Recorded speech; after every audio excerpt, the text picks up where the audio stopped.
left her body in Harvard above me. I saw no shadow, I looked around, searched every building and home that I found. I saw no shadow, but felt a glow. The warmth inside me, it kept me afloat. It felt like heaven had found my bones and gave me comfort when I feel alone. Now you're gone, I'm alone. I guess it's time to get better. Through the pain, I will go alone. If I fall, break my bones, I will scream even louder. 'Cause I'm not dying alone. I lost my best friend to 23. She left her body in Harvard above me.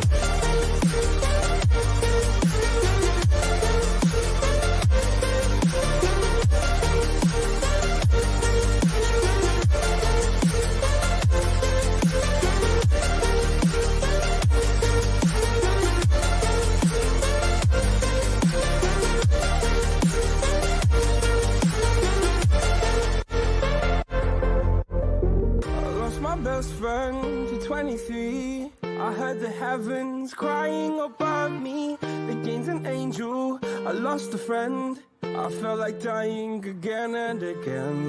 I went through hell, stared at death, but I keep fighting with each living breath. I saw no way out from where I stood.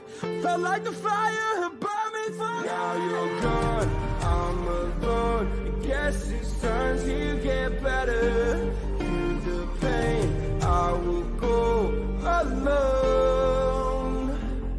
If I fall, break my bones, I will scream even louder. 'Cause I'm not dying alone. I lost my best friend.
Oh, snaps. Here we go.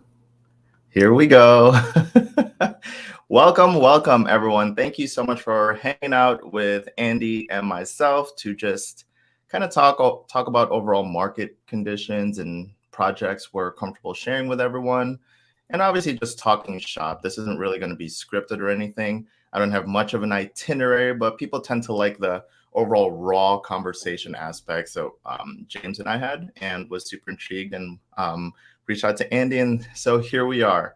Andy, I have been watching you since I covered my old project that I'm no longer a part of, but it trails all the way back till I want to say November of last year. So I've been watching you for a while. You and a bunch of other content creators helped open my mind into a world of possibilities and passive income that existed in the crypto and DeFi space that not a lot of people knew about at the time.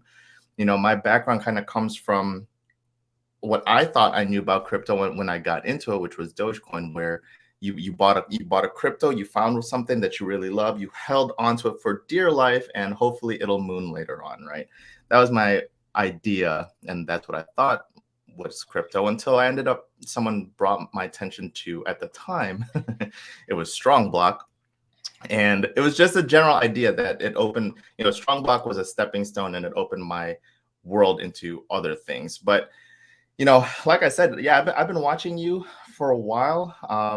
What was your, for people that don't know you, which I doubt people do not know you, they know you, but can you give us a little bit of who you are and who was your version of your friend Andy? Who was the person that got you started, or what brought your attention to the passive income plays? Well, thanks for having me, RJ. It's cool to see some people chatting live and everything. That's always fun. Yeah. So if you don't know who I am, I mean, my name is Your Friend Andy on YouTube. Originally, I started my channel just to talk about finance stuff in general, but I've always had this passion for crypto. And in the back of my mind, I was like, I should be talking about the thing I'm excited the most about. But I kind of had this fear of like, one day there's going to be a bear market and then no one's going to want to watch my channel anymore. But I just kind of said, all right, I'm going to throw caution to the wind and give this thing a try. Anyways, so it was probably around October, November of last year when I kind of pivoted the channel to talk mostly about crypto. Now I'm pivoting it again a little bit to talk about the other thing I'm really passionate about, which is entrepreneurship. But crypto is still going to be like the focus.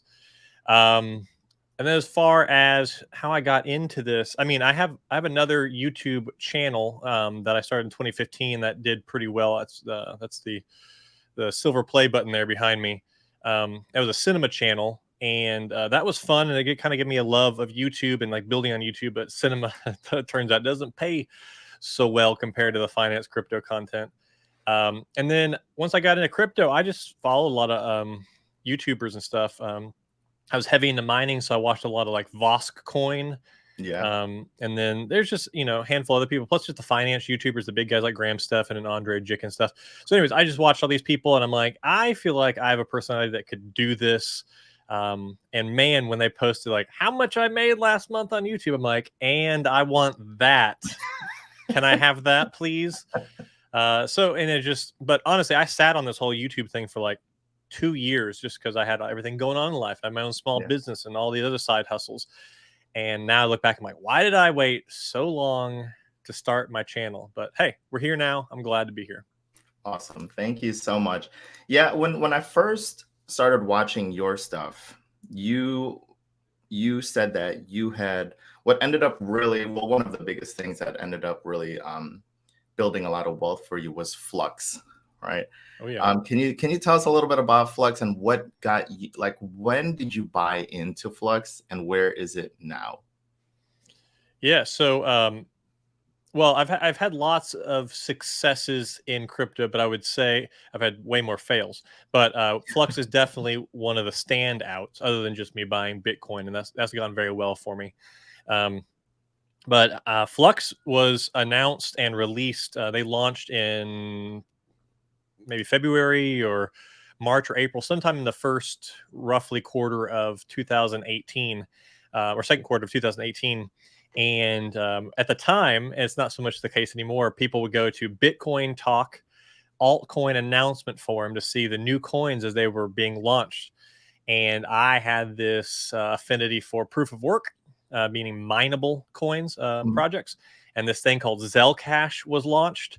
And as private cryptocurrency, I'm like, okay, cool. I'll throw my machines at that for a while. And I was mining 800 to 900 of these coins a day. Well, fast forward a couple of years and they rebrand from Zcash to Flux. They changed from just being a privacy crypto to being a node project where they want to build this decentralized Amazon Web Services for Web3 kind of thing with user-hosted nodes instead of servers instead of centralized data centers. And the entire time, during this whole timeline, I mined it from launch, and then I kind of, as money allowed, I bought some. So I probably have about $9,000 of my money in it, and I've probably mined.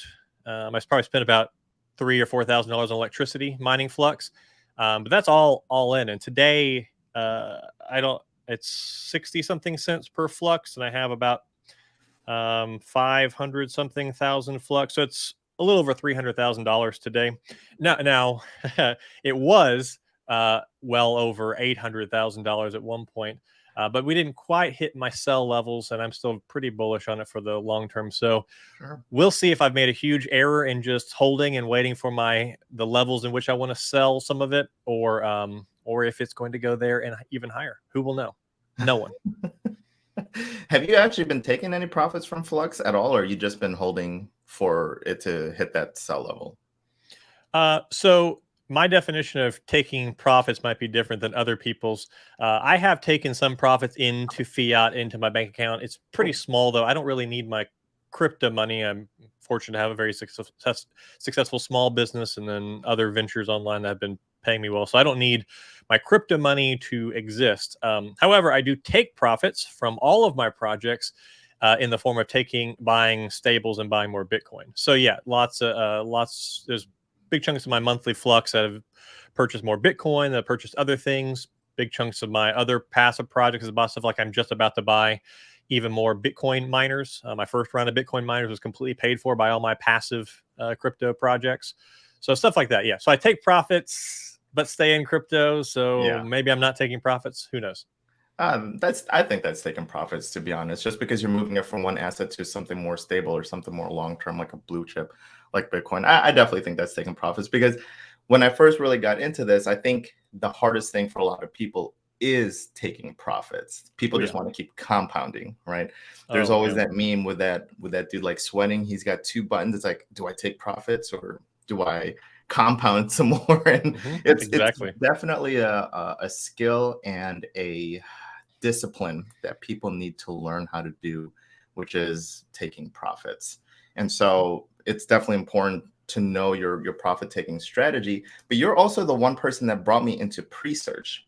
Oh, nice. And so a lot of my peers ended up buying some Presearch nodes. I myself, I'm fortunate to have 10. But how bullish are you on Presearch? Because I think they're really, really cool, and I think they have really massive potential. Yeah, I think it completely comes down to adoption and if they can get that or not for the long term. I'm pretty bullish on Presearch. I have 40 pre-nodes, so let that be an indicator if I am or not bullish. They're not the only one in the space. Tempe is another one that's newer that I'm also looking at, and I have a position in. But Presearch, I think, has just a long track record, and they have a lot of things going for them. And I've sat in person and chatted with the CEO, and I really like him and where his head's at. So I like that one a lot. It's in my top 10, I'm pretty sure still. And that is one where I am just taking the Presearch I make each month and just compounding into new nodes. But it's also different to talk about things like that compounding than all the nodes, because most of the fake nodes and stuff for the project most people are compounding in, when you spend those tokens or whatever, they're gone. They go back to the rewards pool and they pay everybody out. Presearch, when I compound, I earn another 4,000 Presearch. I stand up another node. At any time, I can take that node down and I have my 4,000 Presearch back. So it's still compounding. I'm still locking up the coins that I'm earning from it, but I still have access to them and I can still sell them if I really needed to or something. Whereas those other ones, if you compound and then the project fails or it drops down a lot, then those are gone. Just you don't have any coins left over. Well, I guess if either one failed, you lose your money. But my point is, if it drops down a lot or something, if you want to recoup some profits, you can't in the other ones. Whereas like Presearch, you can. You just have control over it, which is something I like about utility node projects. Yeah, for sure. That I absolutely like projects like that as well, as opposed to, like you said, your strong blocks and your Thors, which is a sunk cost. Yep. There was, I've shared this in my channel a lot. Strong is to this day my biggest failure, and like the one that hurt me the most, because that's the one where I was like, this is crazy, right? People were posting that they were building houses paid by Strong. People were posting that their cars were paid by Strong. And I was like, this is crazy. I need to get into Strong. And I went in pretty hard, pretty fast. It was around December when I got into Strong, and then continued to compound and not take any profits. January, continue to compound. And that's when like they started to topple. There was just too much sell pressure from the Strong side. And I did see your video about that, because I was wondering, I was like, why doesn't Andy want to cover Strong? He's covering all these other projects. I don't understand. And then finally, I think you're like, I bit the bullet. I bought like one Strong node or something like that, right? What did you see at the time that we didn't? Like, I was super new, right? And I watched you and I was like, he doesn't want to cover Strong. I don't understand this. But what did you end up seeing in Strong that others did not?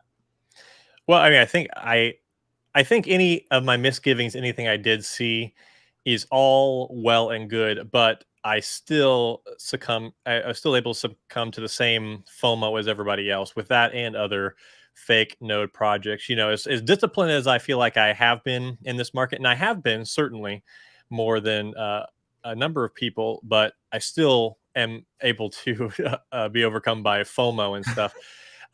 But honestly, it was just that whole "if it's too good to be true" mentality. It probably is. Also, if everyone's talking about it and everyone has everything positive to say, then there's probably something going on there. But also, it's just the payouts and stuff. I just didn't understand how that was sustainable long term. That most of what goes into it is just what's paid to other people, and I'm like, that's a Ponzi scheme. And then we got all real clever about how we were just talking about it has Ponzi-nomics, but maybe they can work their way from and we kind of justified it in various ways. I will give myself credit in that anytime I get into any of these things, these high risk things, I do with a small percentage of my portfolio. So like Strong, I started with one and then I got caught up and I think I got two more or three more. But I bought them at like $500 per Strong token or whatever. And so I spent like 15 grand in Strong, which is now basically gone forever. Yeah. And I have other bigger fails, US TerraCoin, I lost like 50 in that, and I probably lost about 35 in Time Wonderland. There's a litany of them, but my wins far outweigh the losses, which is great. But honestly, it was just Strong and other things did not mesh with my view of crypto that I had kind of baked into my system for the past 5 years of learning about crypto, and I was like, this can't continue.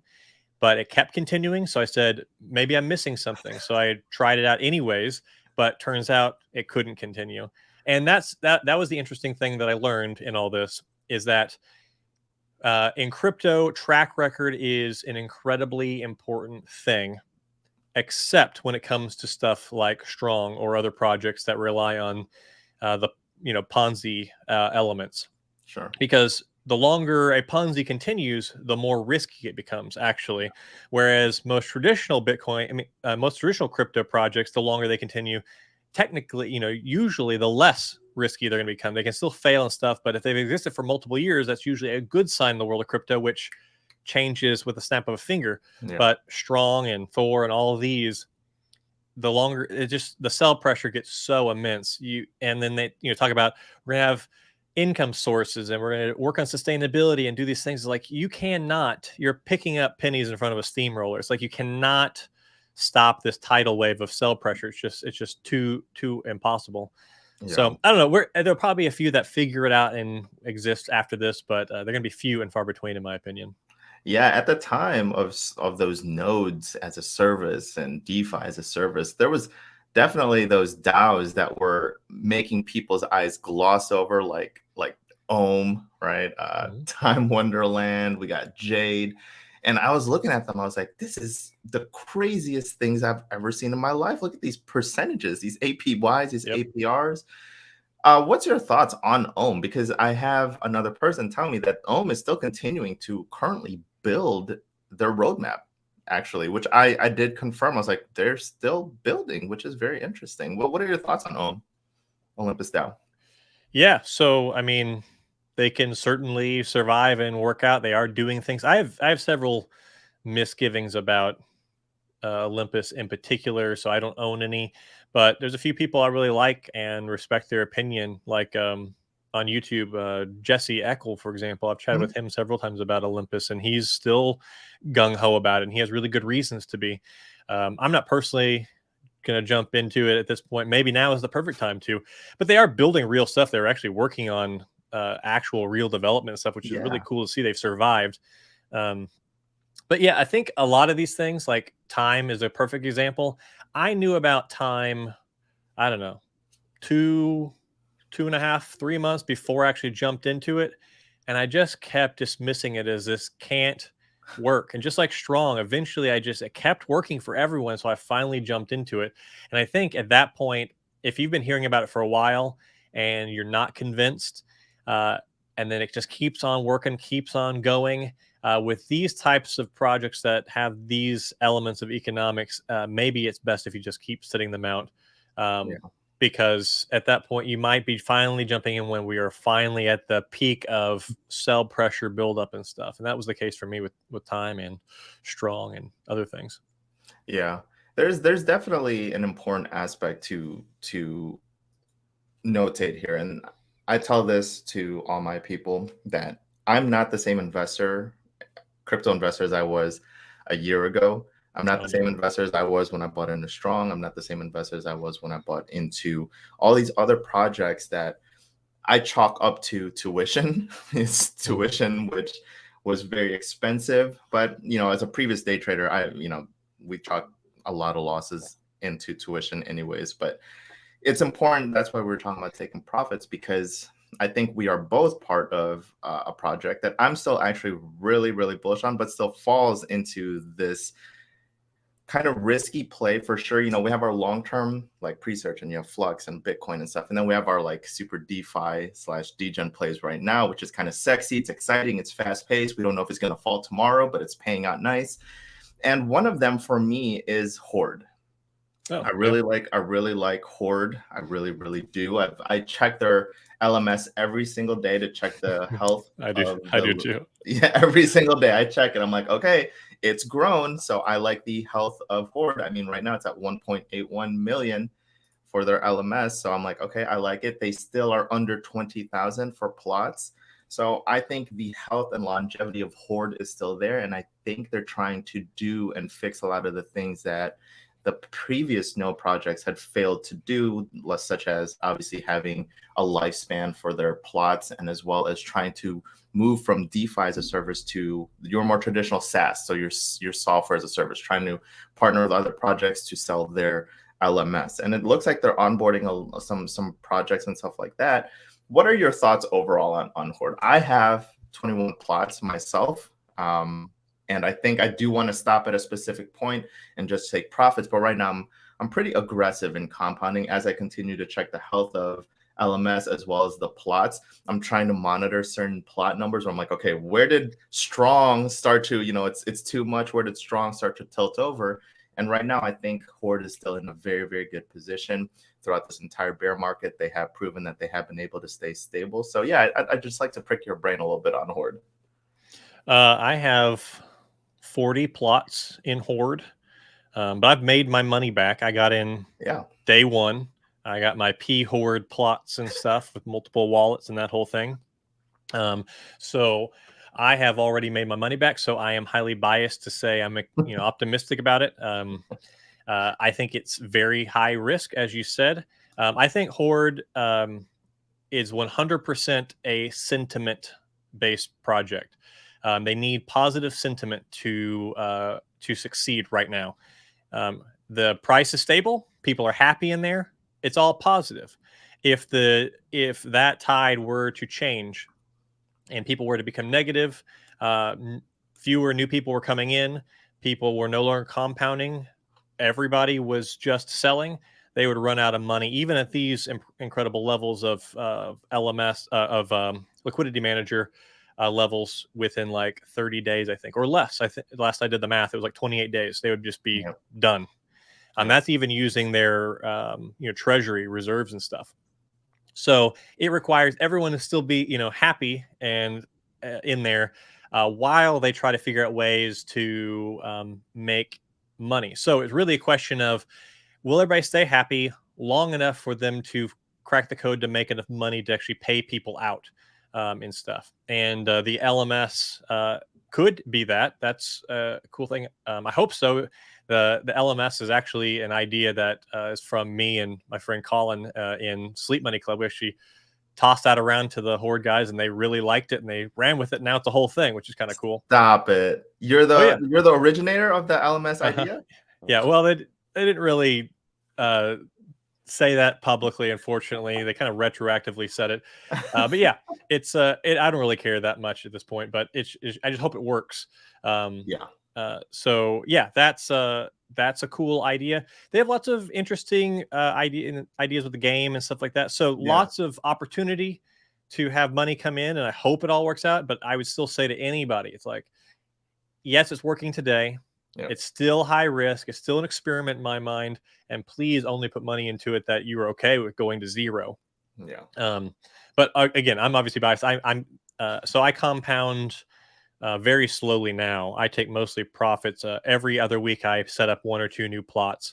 But most of it, it's just funding me buying more Bitcoin and more Cardano and more Ethereum and more Flux, stuff like that. Yeah.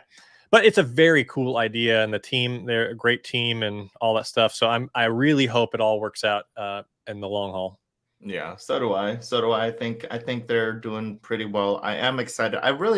I'm big on aesthetics, and I really like their UI with the Horde when you log in, and it's got plots and stuff. And I have three NFTs, and it actually changes the plots. And I'm like, okay, I like that, right? I'm a sucker for something like that. And I really, truly hope that they could get this play to earn game correct, because it's big. I think right now, not one of the main issues, but an issue that can be solved is there's not much interaction with projects. So let's say you buy a Horde plot, there's nothing to keep you coming back to Horde other than to claim and to build a plot. Now, if they can build something that keeps users coming back to either play a tower defense style game and keep them coming back in there, and it costs them tokens to play, and it goes into the treasury and continues to fund, I think they can build something legit, right? Because I've seen tower defense games on mobile that people pay for, and it's highly successful. People love games like that. And if they can implement a correct play to earn with the fan base and the following that they have, I really think that they can do something big. Let's just hope that they continue doing that, because they're consistent right now for sure. But I can agree with all the points that you said. Something I know you talked to James. What is your thoughts on Constellation? Before I talk about Constellation, because I'm so bullish on Constellation. I am buying Constellation. I'm buying, I think, $50 a day right now of Constellation. Okay. I've been doing that for the past month, maybe.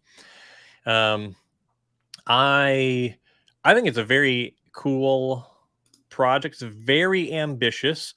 I think they have some incredible technology and ideas. I mean, a lot of it's not fully built yet, but quite a bit of it is. I like utility node projects in general. I'm not as gung-ho as James, for example. I mean, certain things, when I see things on websites, they give me pause occasionally. Like on the Constellation website, it says infinitely scalable. Like, you cannot promise that. That's such a hard thing to achieve in technology. Maybe they're going to achieve that right away and prove that's possible, but that's like a future promise. And it's like, I don't know, certain things like that. It's just like these little buzzwords and stuff that you drop out there. I'm like, let's be more realistic and let's under promise and over deliver. Sure. But also, honestly, one of the turnoffs for Constellation for me as much, even though I am buying it and I do like it, and I'm still I've been watching so many videos on it, just trying to wrap my head around it. Yeah. One of the biggest turnoffs is honestly just the community. Like, they just, every time I do a post on Twitter about something unrelated, they just say that's a stupid thing to invest in. You need to buy Constellation. It's the future. It's going to make us all millionaires. I'm like, this is such a red flag for me when people are drinking the Kool-Aid this much. Like, I love Flux, I love Presearch, I love all these things, but I am not like a disciple, a cult follower of these things. My allegiance to these things only goes so far as I think it practically makes sense for me in the future. You know, I won't go down with any of these ships. Yeah. Because my personal wealth and my future independence and stuff are more important than just like gung ho supporting something just for the sake of doing it. You know, I love that. so I don't know. It's really cool technology. I also wonder about the whole, like, Bitcoin is a layer 1, we're a layer 0. You know, like redefining the rules, but like, Bitcoin is technically could be a layer 0. You can define anything how you want to. People are building stuff on top of Bitcoin. Like, same with Ethereum, even though it's called a layer 1, there was no layer 0 before. So it's all a little bit arbitrary and in kind of funny wording and stuff. Sure. Yeah. However, I absolutely recognize the potential, and they got a lot of cool stuff going on. I can't deny. And if I keep reading it, I'm probably going to end up getting a node's worth, but I'm not quite there yet. Yeah, no, that's definitely interesting. I want to touch on a couple things that you said, because I love that. When I first covered my project that I built my channel on, that's the problem nowadays with a lot of people, and they don't seem to see that. They say you're the crazy one, when we'll just call them as maxis, people that are completely married to the project. They refuse to see anything wrong with it. There's red flags and they still refuse it, and then they turn around and call you the crazy one. Well, go ahead, abandon us. And like you said, my future well-being is more important than marrying this project that you guys seem to not want to see any red flags for. So I love that you said that, because we need more of that type of mentality, because that's where we get all this tribalism in this space. It's like, your crypto is better than mine, because you even said that about Constellation, and that's true. There's a lot of people that's really bullish on Constellation. I find myself very bullish on Constellation, but you know, I joke around about it on Twitter. I'm like, you guys are turning me into maxis, because all you guys, every single post I see is DAG and all this stuff. And yes, I'm super bullish on DAG, because I like what they're trying to do. Like you said, the potential. Because if we're taking a look at other coins right now, let's just talk about, I was just talking about this with my friends, right? Avalanche or Phantom or Cardano. The coins, their true utility is just for transactional purposes. It's meant to pay gas on their native blockchain.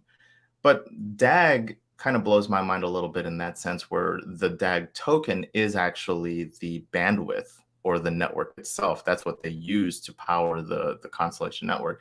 So I was like, even that alone, I was like, okay, that alone, I can see that's a cool idea, because the token and the coin itself has native inherent value. And so I was like, okay. And then one thing led to another and led to another. I'm like, this project is kind of crazy. I need to kind of tone it down a little bit, because I'm getting too hyped on DAG. You know, I'm drinking the DAG Kool-Aid, because I'm surrounded by a lot of people that really is bullish on Constellation. I do like the team. I do have a soft node myself. I'm trying to work on my second one, but I think I'm going to cap it at 2. Once I get 2 Constellation soft nodes, and then I'm going to try and diversify a little bit along the way. But even the projects being built on the Constellation network, I think is super cool too. Have you gotten a chance to take a look at any of them, like Alchemy, who's trying to address like the ads and how ads reach its consumers, and you know, the merchants, and even GeoJam is kind of cool too. Have you gotten a chance to take a look at any of those? Nope. Yeah. The projects. I haven't dug that deep yet. Working on it. Well, when you increase your DAG position from $50 to like $100 a day, let me know. Let me know, because those projects built on the Constellation network is actually super cool as well. I'm really bullish on it. I also still hold my Bitcoin and stuff like that as well. So you people's portfolio has to make sense. You have to have your long-term play, like Constellation is not till later. Presearch is not till later. Bitcoin is my store of value. That's always going to have a place in there. And then, the ones people love, the ones that gets the most views on our channel is always the DGen, the DeFi plays. I want to know how to make money right now, but that's not how, that's the quickest way to being broke. I think. Oh, yeah. That's the quickest way to being broke. A lot of people, you can tell on Twitter, especially on social media, who's over leveraged and who's over invested because they're a little more emotional. But Andy, I love your freaking Twitter because your entrepreneur quotes speak to my soul, because I was so all my friends were so passionate about breaking the corporate chains of 9 to 5, right? I know you said you're starting to shift a little bit towards the entrepreneurial side, which I love. But yeah, when I'm looking at this, I'm telling my fiance, I was like, Andy just made a sick post. He said, life hack, marry a great person. And I'll look at her and be like, yeah. That's right. But I love that. I mean, tell me a little bit more about the entrepreneurial aspect of you, because I am too a entrepreneur. I was able to fortunately break the corporate chains of 9 to 5 September of last year. So this is my first full-blown year as an entrepreneur. Congrats. Thank you so much. Thank you. It's very fortunate. And I'm trying to help other people achieve that as well. And so before that, I was a part-time entrepreneur. I was an urban farmer with my friend here, where we sold microgreens to local farmers and chefs and restaurants. And we got to a point where we had so much clientele and we were still working our 9 to 5. We couldn't take any more. We were like, we can't take any more clients or else one of us will have to quit our jobs, and it was a lot of fun. I really, really loved it. But eventually we did, dissolve the business. We were just we can't quit for a microgreen. It could have blown up, we won't know now, but it could have blown up. But we got to a point where we couldn't take on any more clients. So the whole entrepreneurial aspect of this conversation really does resonate and speak with me, because I am so, so passionate about financial freedom, helping others achieve that, helping others achieve breaking the chains of 9 to 5, because I really do believe that we're meant to do more in this planet than just work, sleep, and die. I think there's 100%. there's so much experiences out in the world, and a job, being tied to a salary is the biggest hindrance to that. So, I mean, tell me what you think about that. I know you're super passionate about stuff like that as well. Yeah, well, again, congrats. That's a big step to actually move from the world of the 9 to 5 to doing your own thing. That's super cool.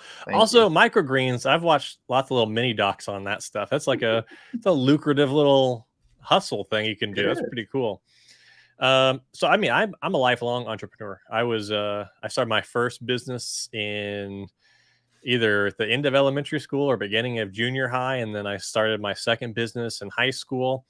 And then I've always done just stuff on the side, but at some point I let the world tell me what to do. And I kind of bought into the idea that I needed to go to college, get my degree, and then go get a normal job. And I did that.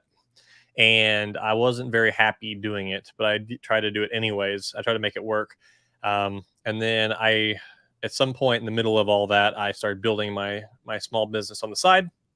And eventually that blew up to make more than my 9 to 5 job. So then I left my 9 to 5 job, and that was over a decade ago, and I haven't looked back. I just had a little detour from entrepreneurship for whatever reason, and then I realized that's dumb. I like being the commander of my own ship. I like chasing my own dreams instead of building somebody else's dreams. But anytime I talk about 9 to 5 stuff and my personal not love for 9 to 5 and my love for entrepreneurship, there's a big caveat there, in that there are lots of wonderful 9 to 5 jobs. You can be happy doing it. You can be at a job that has purpose and you like, or maybe one that's just, it's very easy and you get paid really well and you can still do all the things you love and want. So it's just this, thing that works out. So I don't truly believe that every single person on the planet should be an entrepreneur, because, there are certain areas where that just would not work. But I like to talk a lot about this message, because if there's anybody out there who has even the little inkling like I do, feels those same feelings, and if I can encourage them to then go, build something on the side, build that up, it starts making really good money, leave their job and then go chase their own thing, well, then I'll consider my existence as an online content creator a success, because I'm a big time believer in it. And I love my life that I live that's freer than the life I led previously. Yeah. No, I agree 100%. I do agree that entrepreneurship isn't for everyone. I actually know several people that is just super content with their 9 to 5. They love it. And that I'm super, super happy for them. But like you said, if there's anyone out there that has just a slight inkling that they're like, we're meant to do more and I'm unhappy and I just want to spend time with my friends and family, or I want to go on vacation and travel, experience everything that life has to offer, I think people should definitely start to take the necessary steps to start pursuing something that they love. Because my fiance, she's been an entrepreneur for the better part of almost 10 years now, and she's absolutely loved it. And now we're trying to grow together, and I love it. I love it so much. I mean, when I used to listen to Bigger Pockets with Brandon Turner about real estate, there was someone on there who was so massively successful. She was like a director in technology. And even then she's like, hey, can I take these days off to, spend time with my family? And they're like, no, we need you here. And she's like, what are you serious?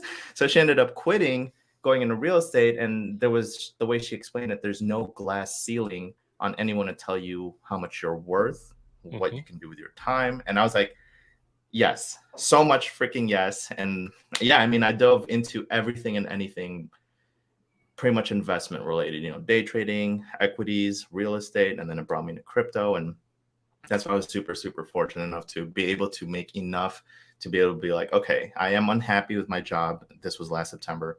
My girlfriend kind of gave me that push because it's the scariest thing on the world. It's the scariest thing in the world to leave your job, that safety net. Oh, yeah. That people, I mean, it's not easy or else people would do it. But to leave and now all of a sudden you're not having a weekly paycheck or a biweekly paycheck, it is a very scary thing to do.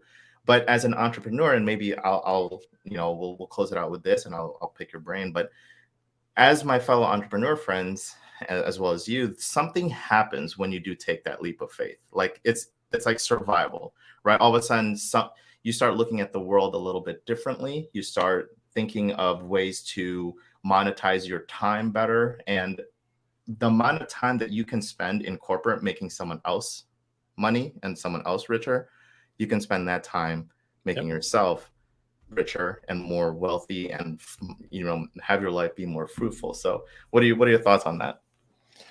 To be an entrepreneur, you have to be very self-motivated. You have to be able to do things without someone telling you what to do. And so if that's not you and you're able to be honest with yourself, well, then maybe it isn't for you. But if you can do that, then that's the double upside, is that you are telling yourself what to do and not someone else. Yeah, it pains me to no end when it's like I have to ask permission to do what I want, or it makes me cringe right now. It makes at the whims of somebody else. Yeah.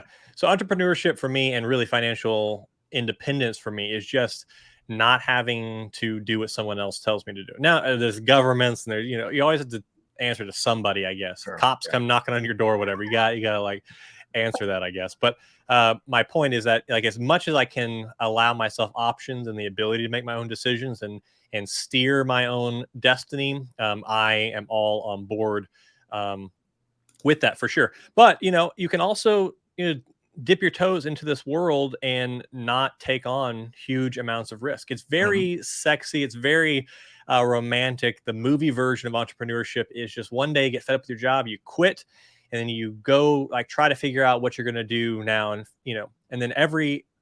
but the reality of that situation is every day is constant anxiety and stress. Like, okay, what's the thing I should do? Now I got to pay my bills. You never want to put back yourself into a corner. So I'm a huge advocate for keep your 9-to-5 job, but just start exploring on the side what that thing is, start building it, or at the very least, save yourself an emergency fund of 6 to 12 months of just living expenses in an account.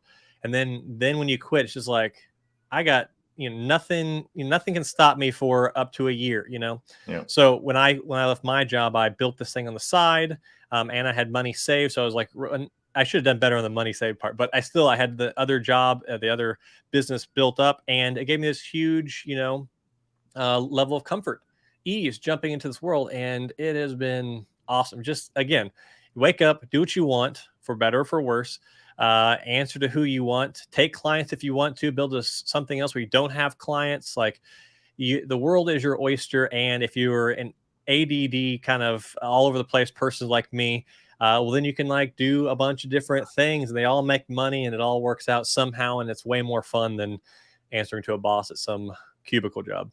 Absolutely. Words of wisdom from Andy. I love it. Well, Andy, we are going to go ahead and wrap it up from here. Thank you so much, obviously, for taking the time to collab. I've really, really, really enjoyed this. Again, been following you for a long time. So having done this collaboration was super, super cool to me.